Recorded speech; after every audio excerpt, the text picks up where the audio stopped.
नमस्कार मित्रांनो, तुम्ही जर एपिक पाणी करत असाल आणि एपिक पाणी करत असताना तुम्ही एखाद्या गटामध्ये गेलेले आहेत. आपण जसं की पाहू शकता इथे 257 मध्ये आहोत.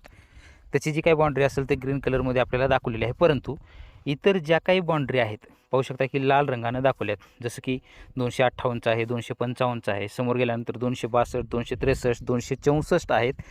हे लाल बाउंड्री दाखवण्याचं नेमकं कारण काय आहे? तर तुम्ही ज्या गटाजवळ आहात त्याच्या गटाजवळचे जे काही लाल बाउंड्रीमध्ये दाखवलेले गट नंबर आहेत त्यांची एपिक पाणी करायची राहिलेली आहेत. बाकीची जवळपास तुम्ही थोडंसं झूम आउट जर केलात तर बाकीची जे काही ही एरिया आहे ह्या एरियातली जवळपास सर्व तुमची एपिक पाणी झालेली आहे. तुमच्या जवळची जे काही रेडमध्ये दाखवलेली आहेत एवढीच तुमची आता करायची राहिलेली आहेत.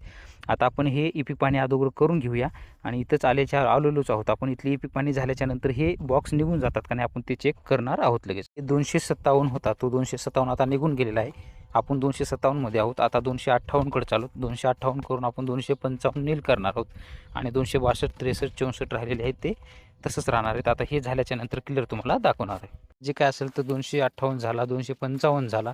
त्यानंतर आता झालेले फक्त जे काही 263, 264, 262 हाच एवढे राहिलेले आहेत ते तुम्हाला दाखवलेले आहे. म्हणजे तुम्हाला सांगण्याचा तात्पर्य एवढंच आहे की तुमच्या जवळचे जे काही लाल बाउंड्रीमध्ये दाखवले जातील तुम्हाला गट ते तुमची एपिक पाणी करायची राहिलेली आहे. हे उल्लेख त्याच्यामध्ये महत्त्वानं आवर्जून घ्यायचा. म्हणजे एखाद्या गटापाशी तुम्ही गेलात जवळ, परंतु तुमचा कोणता गट राहिलेला आहे ते तुम्हाला दाखवण्यासाठी किंवा ते माहिती होण्यासाठी हे एक महत्त्वाचं सूचक आहे. भेटूया नवीन माहितीसह नवीन व्हिडिओमध्ये. धन्यवाद.